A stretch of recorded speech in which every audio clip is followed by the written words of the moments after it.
Now is Nicholas Hulscher, epidemiologist and administrator for the McCullough Foundation, with a BS from Oakland University and an MPH in epidemiology from the University of Michigan. He's co-authored over 20 scientific studies on COVID vaccine injuries, SARS-CoV-2, H5N1, and autism spectrum disorder. So, Nicholas, welcome to the show. Every now and again, it strikes me the news cycle is so fast. There is so much to talk about, so much gaining attention that sometimes this topic doesn't remain at the top, which is stood. It should be. There's still people suffering, and there hasn't been accountability. Well, thanks for having me. And you're right. This should still, the mRNA injuries and catastrophe, debacle, genocide should be at the top of the news cycle basically every single day because just how bad it really was. Yeah. And yeah, we're not seeing that. We still haven't seen accountability. And this needs to happen, and it needs to happen fast before the same things repeat again. Now, when you try and say that the jabs could be linked to cancer, I mean, the latest story is James Vanderbeek. He died at the young age of 48. Now, many are saying, hey, this guy, he did not take the vaccine. There's not really any way of knowing whether he did or did not, but he is just one example of somebody young getting cancer way too soon, and it is a trend. So how are you finding links between this shot? Because I do think it's a fair argument. There are so many other toxins in our food and everything else that this administration is thankfully drawing attention to. But how are you able to make that connection between it could really definitely be this mandated shot? Yeah, well, that Time magazine article acts like it's a mystery that, there's 18-year-olds getting colon cancer, 12-year-olds getting also colorectal cancer, 19-year-olds getting breast cancer. It's not a mystery. There's now over 100 studies showing that the COVID-19 mRNA injections are one of the largest carcinogenic exposures in history. Over 100 studies, and I'll go through a few key ones. 2 population studies were done with over 8.7 million people combined in them.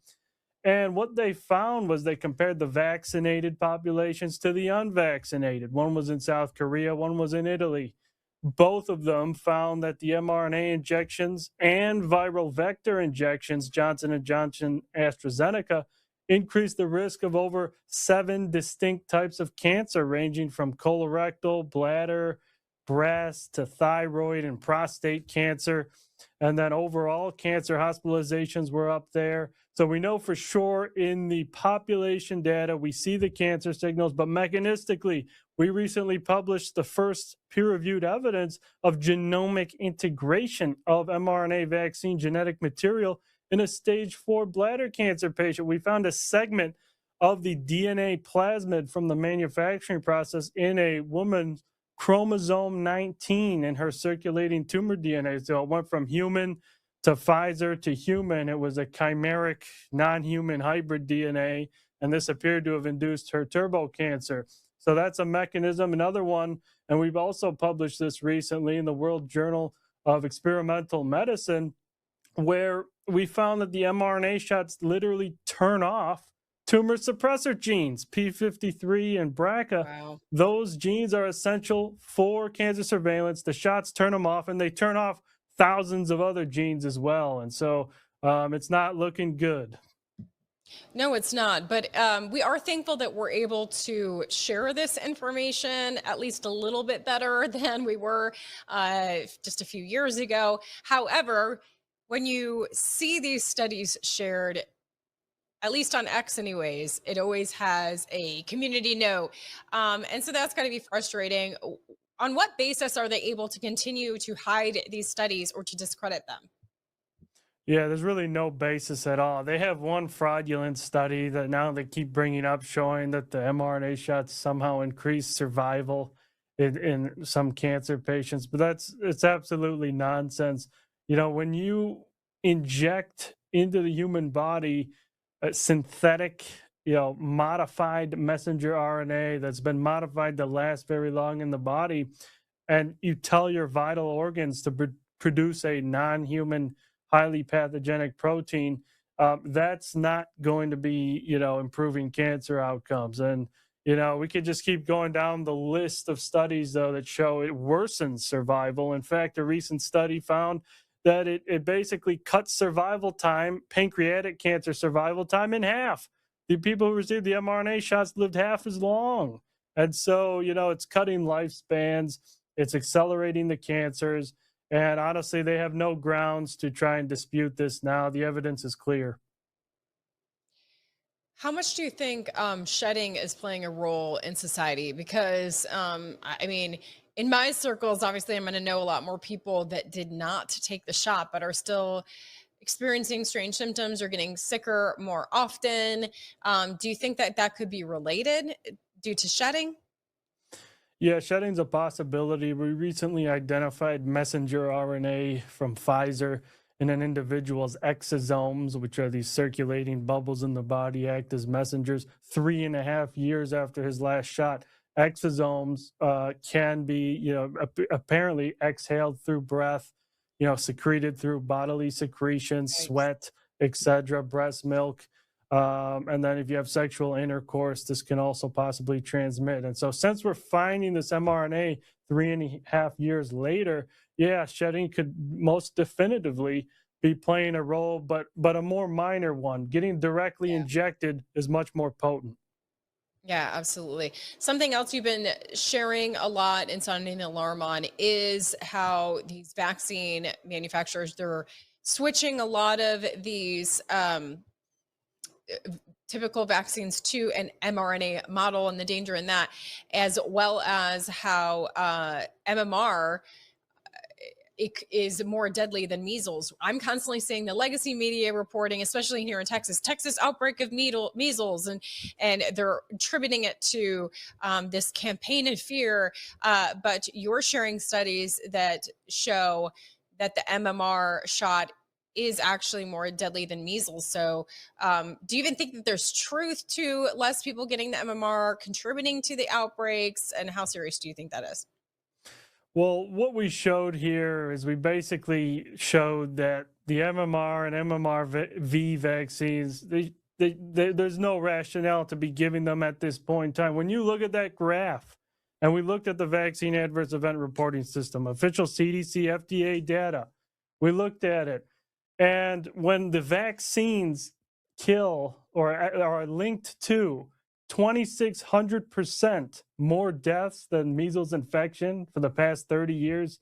That is a serious debacle, serious disaster, absolutely foolish. The vaccine should never kill more than the infection, never, especially 2,600% more. And remember, VAERS is underreported. So we could multiply that by about 30. We might get up to 80,000 percent more deaths with these vaccines than measles infection. There was only 7 measles deaths in the past 30 years.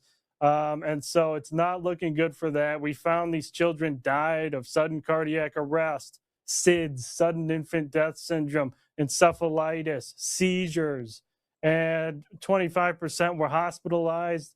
Over half died within 2 weeks, and over half of them died within ages 1 to 1.5, right when they get these shots. And so it's very damning information.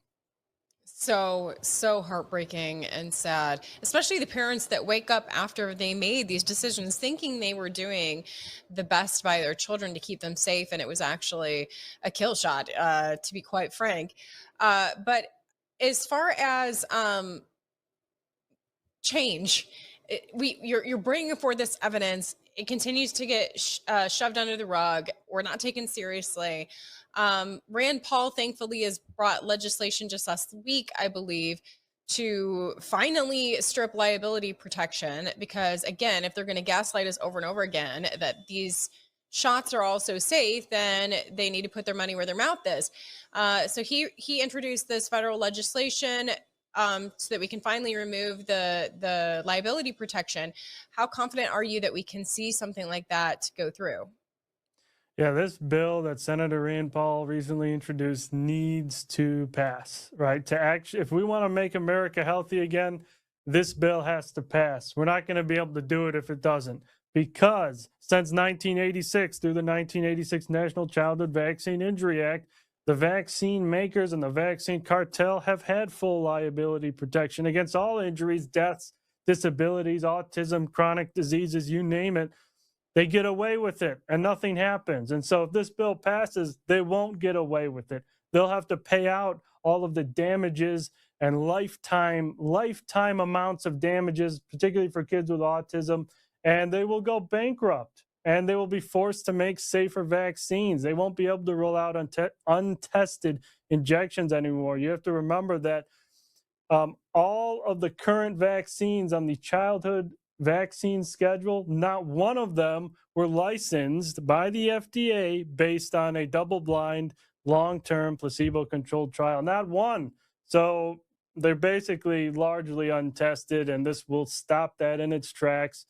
And we have to remember our recent study, our determinants of autism spectrum disorder, we found that the 1986 National Childhood Vaccine Injury Act sparked the autism epidemic. Right after that passed, all of a sudden doses, they got like 7, 8 doses. It shot up to about 72 doses by age 18, and it tracks perfectly with autism cases. Now 1 in 31 kids. Over 3% of American children have autism now as a result of this act. And so this is great. This has got to pass. Dr. Andy Wakefield was a very early person sounding the alarm on this issue, and he was persecuted, discredited, all of this.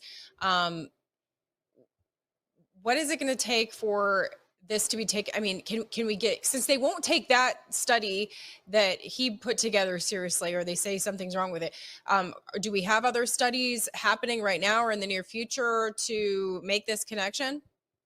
Well, I'll tell you the study we just did, Determinants of Autism Spectrum Disorder, the one I just mentioned, Dr. Andy Wakefield is a co-author with us on this study, and we basically proved beyond or without a reasonable doubt that, yeah, that actually childhood vaccination, early timed and compound, which means multiple doses given during critical neurodevelopmental windows, are the single most dominant risk factor for autism spectrum disorder. And we looked at literally every single possible cause of autism, and it's without a doubt the vaccine. So, everybody go check that study out.